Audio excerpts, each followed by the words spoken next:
Welcome to TylerMedeirosTV. For those of you that are new, make sure you subscribe and turn on post notifications so you don't miss it when I upload. In today's video, we're going to be looking at the strangest last meal requests on death row.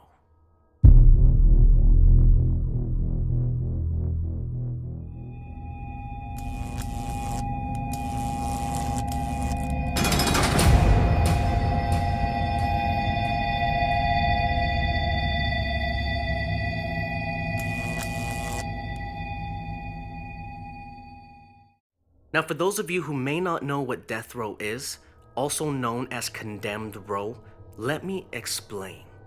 In some states and countries around the world, they still have the death sentence in place, which means the judge allows the jury the option of a death penalty where the convicted criminal will be executed or an option of life in prison. Death row is the place in prison that houses inmates awaiting their execution date. Now, many places no longer have the death sentence in place, but many places still do. As of 2020, there is a total of 53 countries that still have the death penalty in effect, which can be death by hanging, shooting, lethal injection, beheading, or electrocution. There is also 25 states in the United States that still implement the death sentence to this day. Now, one thing that you may not know is that in many places a day or two before the execution of the inmate is granted a last meal. Now, there's places where they just give you the usual prison food, but in many places you're granted pretty much whatever you desire, of course, with some restrictions. Now, for those of you that have been around for the series of the strangest last meal requests on death row, may have heard this name before, but this story is far different than the last one. This person's last meal request is truly so strange. Or does it actually make sense? I'll let you be the judge. Let me know down below in the comments. The person we're going to be talking about is a man named James Edward Smith, born October 19th, 1952, in Jefferson, Kentucky. James worked as a taxi driver in Houston and used to be a tarot card dealer in New Orleans, a place known for its black magic and voodoo.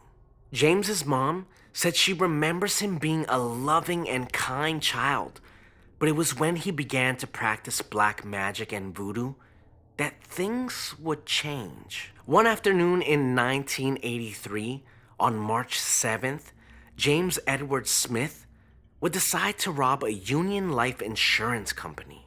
James would walk into the office armed and hiding his identity behind a mask. James approached the clerk's window where a woman was counting the money from the drawer. James would then aim his gun at the woman, and while cocking it back, he would demand that the woman hand over all of the money from the drawer. Caught by surprise, the woman then panicked and ran to hide behind a filing cabinet. At that point, another employee approached James, handing over the money from the drawer. But at this point, James wasn't satisfied. As the man who handed him the money pled for his life, James shot the man in the left side of his chest, which would lead to the man's death.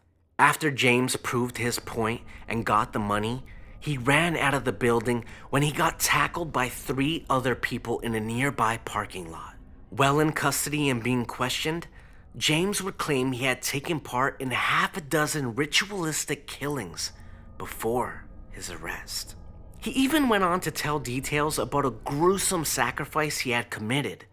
Just 6 hours before the execution of James, his mother was able to postpone the execution on the grounds that James suffered from mental issues and wasn't competent enough to conduct his own appeal.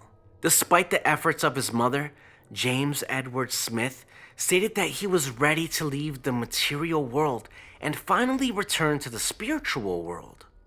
He would also state he was innocent. James had no hope that the courts would overturn the execution and would go on to be executed the morning of June 26, 1990. Even though the Supreme Court would rule that there was enough evidence found about his mental state to review the case, they would fall one vote short for stopping the execution. Before James Edward Smith was executed, he was granted a last meal, in which he requested Rakunda dirt, which is known to be often used in voodoo rituals. James stated that he would use the dirt to mark his body so his spirit would move on and not become a ghost lost and wandering through the human world. His request was denied, and James was given yogurt, which may have been a big mistake on the prison's behalf. Before James Smith Edward died, he warned the officials of the prison that his ghost would haunt the prison for 300 years after his execution. Many believe James Edward Smith is still haunting the prison to this day. Now I want to know what you guys think of that story down below in the comments, and if you think James's spirit is still haunting that prison. And also, if you were in that situation, what would your last meal be? But I'm going to go ahead and close out today's video here. I hope you guys really enjoyed it. If you did, give it a nice big thumbs up. I really do appreciate it. I want to thank you guys so much for all the love and support that you guys continuously give me. It means the world to me, and I will see you guys in my next video. Peace.